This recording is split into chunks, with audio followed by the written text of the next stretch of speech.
Y este jueves la Asociación Chilena de Casinos de Juego entregó nuevos antecedentes solicitados por la Fiscalía de Alta Complejidad en el marco de las indagaciones por una querella interpuesta por los casinos en contra de quienes resultan responsables por los delitos de lavado de activos y juego ilegal. Vamos a conversar de este tema. Nos acompaña Juan Carlos Manríquez, abogado de la Asociación Chilena de Casinos de Juego. Gracias por su tiempo. ¿Cómo está? Bien, muchas gracias a usted, Macarena. Gracias. Bueno, en primer lugar, cuéntenos qué antecedentes entregaron y en qué va precisamente la arista judicial del caso. Nosotros hace aproximadamente 3 semanas presentamos una querella por los delitos de lavado de activos, crimen organizado y a su vez también para perseguir la responsabilidad penal de la persona jurídica en aquellos casos en que hay indicios serios que se está abusando como una verdadera fachada de una serie de formas contractuales como sociedades anónimas, sociedades de responsabilidad limitada, por acciones e incluso de asociaciones gremiales para encubrir una actividad ilegal, que para este efecto, y muy clara y sencillamente, consiste en recibir y pagar apuestas en máquinas de supuesta destreza, pero que en verdad incurren en un ilícito, sin contar con licencia o concesión para ese efecto, que es lo que establece la ley, el sistema constitucional, y en definitiva se ha estructurado un verdadero sistema organizado para burlar estas prohibiciones, producir un efecto en cascada y lograr una ventaja por infracción, reitero, utilizando las fachadas de una supuesta industria del entretenimiento popular para en verdad cometer una serie de ilícitos que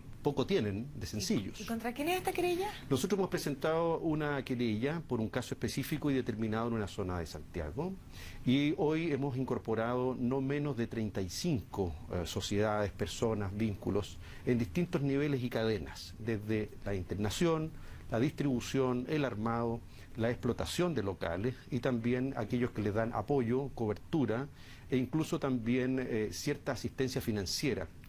Pero son casinos clandestinos. Definitivamente algunos sí, y otros que son ostensibles, que aparentan tener un permiso y una concesión. Es muy interesante su pregunta, porque la Corte Suprema ha establecido desde ya de enero de este año y en sucesivos fallos en distintas zonas del país, que ninguna municipalidad está habilitada para otorgarles permisos ni patentes. ¿En Santiago ninguna? En Santiago ninguna, Entonces, Valdivia, por ejemplo. ¿En Santiago es precisamente este local donde ustedes presentaron esta querella? Por razones propias de la Reserva de la Investigación no podemos dar el dato exacto a fin de evitar que se frustren algunas indagaciones, porque además pedimos que se aplicara la ley de lavado de activos, pero se trata de la zona oriente de Santiago y de allí unas ramificaciones a distintas otras zonas de la ciudad. Al menos pudiéramos acotar la comuna de la zona oriente en la cual está este lugar. Una en Las Condes y otra en Vitacura. En Las Condes y Vitacura. Sí. Por lo tanto, uno entiende, ¿cierto?, que en esos sectores vive gente con cierto poder adquisitivo. Son esas las personas que visitan este casino clandestino, por decirlo de esa manera. Por los antecedentes que se han logrado reunir hasta ahora, sí. Y también con sofisticados medios de apoyo. O sea, se trata de lugares que en principio no generarían mayor sospecha en barrios de buena calidad. Por lo tanto, sería una casa común y corriente que al interior pudiera funcionar como un casino clandestino. No necesariamente una casa modesta, digamos.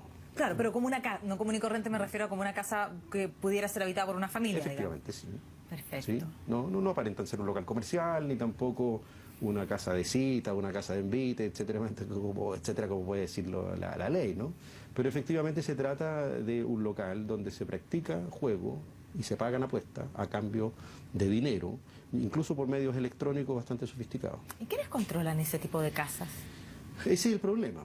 Lo que ocurre es que los casinos legales en Chile están sujetos a enormes restricciones y prohibiciones a través de la ley, la Superintendencia de Casinos, las municipalidades respectivas. En cambio, este negocio que se mantiene al margen explota a la ley como negocio, no los vacíos de la ley, sino que mantenerse al margen de la ley y aparentar formas legales con compartimento de tareas, con mantención en el tiempo, con a su vez apoyo y labores específicas, lo que efectivamente a nosotros nos lleva a pensar de que por sus nexos nacionales e internacionales constituyen formas de criminalidad organizada, de carácter financiero y particularmente de base, por ejemplo, como puede ser la evasión impositiva, dentro de otras, y también el juego ilegal, lo que compromete la responsabilidad de estas formas jurídicas que utilizan, reitero, como fachada, para intentar aparentar que se trata de negocios legales o entretenimientos pseudo populares, pero que en verdad se trata simplemente de un comercio ilegal. ¿Y cuál es la fachada legal en este caso? ¿Qué tipo de entretenimiento puede ser legal, cierto? Y que, de acuerdo a su punto de vista, pareciera la fachada de un casino clandestino, como pudiéramos decirle. Dicho de manera muy sencilla, si usted tiene, por ejemplo, un flipper que le otorga dinero, entrega una ficha, o aquellos que le entregan, por ejemplo, un peluche, como consecuencia de desestabilidad, esos son perfectamente lícitos.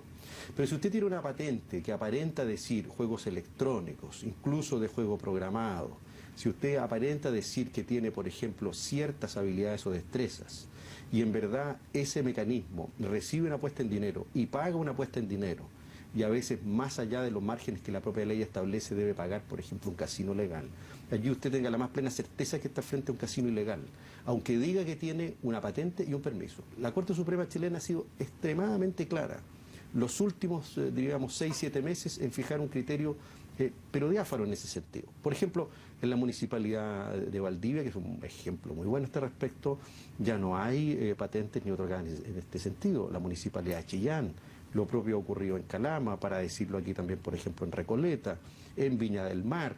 La Corte Suprema ha ratificado una y otra vez que los municipios que hacen lo correcto, que no entregan estos permisos, que no entregan las patentes, están actuando dentro de la legalidad. Y ha desechado todo tipo de recursos, amparo económico, protecciones, ilegalidades, devoluciones.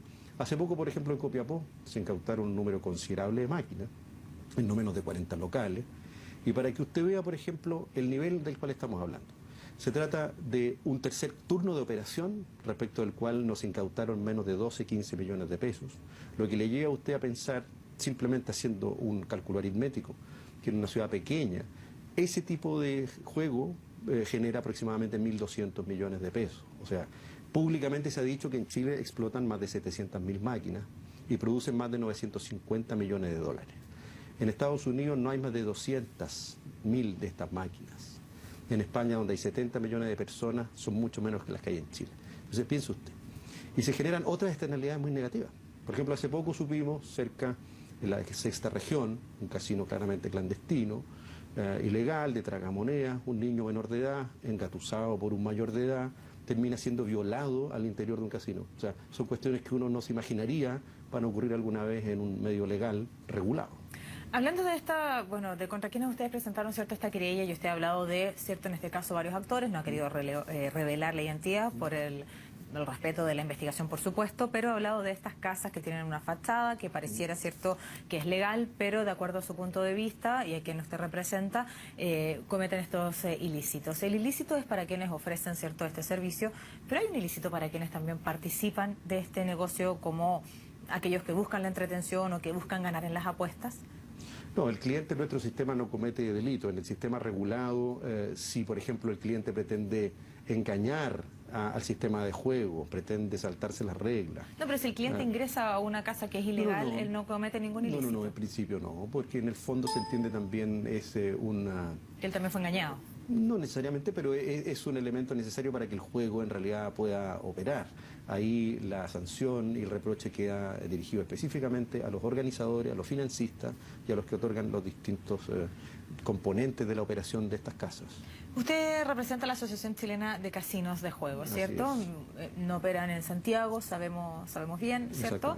Y el más cerca de la región metropolitana está distante 40 minutos aproximadamente.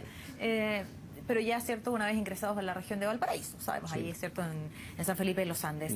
Este tipo de casas que están en el sector oriente, que uno pudiera, cierto, inferir que este tipo de personas son las que pueden trasladarse también, cierto, a estos casinos que están a 40 minutos de acá, o al sur, o hacia la región de Valparaíso, ¿le restan clientes a precisamente aquellas personas que van a los casinos legales?